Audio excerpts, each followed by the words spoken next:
Hi hello అందరికీ. ఇవాళ అయితే నేను మటన్ కీమా అయితే చేస్తున్నానండి. రెగ్యులర్గా మా ఇంట్లో నేను చికెనే ఎక్కువగా కుక్ చేసుకుంటూ ఉంటానన్నమాట. ఈరోజు మా ఆయన మటన్ కీమా చేయమని చెప్పి అడిగారు. సో ఆయన మార్కెట్కి వెళ్ళి మటన్ కీమా కొట్టించి తీసుకొని వచ్చారనమాట. తెచ్చిన కీమాని వాటర్లో వేసి 1-4 సార్లు బాగా వాష్ చేసుకోవాలండి. ఎందుకంటే స్మెల్ రాకుండా ఉండడానికి కొంచెం ఉప్పు కూడా వేసి బాగా కడగండి. అలా కడిగిన తర్వాత అందులో వాటర్ అంతా కూడా మనకు వైట్గా వచ్చేంత వరకు 4-5 సార్లు బాగా కడుక్కోవాలన్నమాట.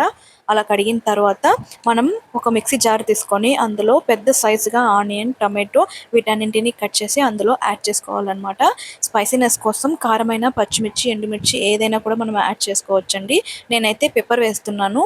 1 స్పూన్ వరకు జింజర్ గార్లిక్ పేస్ట్, కారము, ఉప్పు, అలాగే కొద్దిగా గరం మసాలా అయితే యాడ్ చేశాను. ఆ తర్వాత చెక్క, లవంగాలు కొంచెంగా యాడ్ చేసుకున్నాను అనమాట. వీటన్నింటిని కొంచెం బరకగా గ్రైండ్ చేసుకోవాలి. ఆ తర్వాత ఒక కుక్కర్ పెట్టి అందులో ఆయిల్ మాత్రం వేసుకోవాలండి. ఎందుకంటే మనం చెక్క, లవంగాలు అన్నీ ఆల్రెడీ మిక్సీలో వేసేసాం కాబట్టి ఇందులో ఏం వేయాల్సిన పని లేదు. మనం ముందుగా శుభ్రం చేసి పెట్టుకున్న కీమాని అందులో వేసి కొంచెం కరివేపాకు, పసుపు వేసి బాగా ఫ్రై చేసుకోవాలన్నమాట. అందులో నుంచి వాటర్ అనేది స్లోగా వస్తూ ఉంటుంది.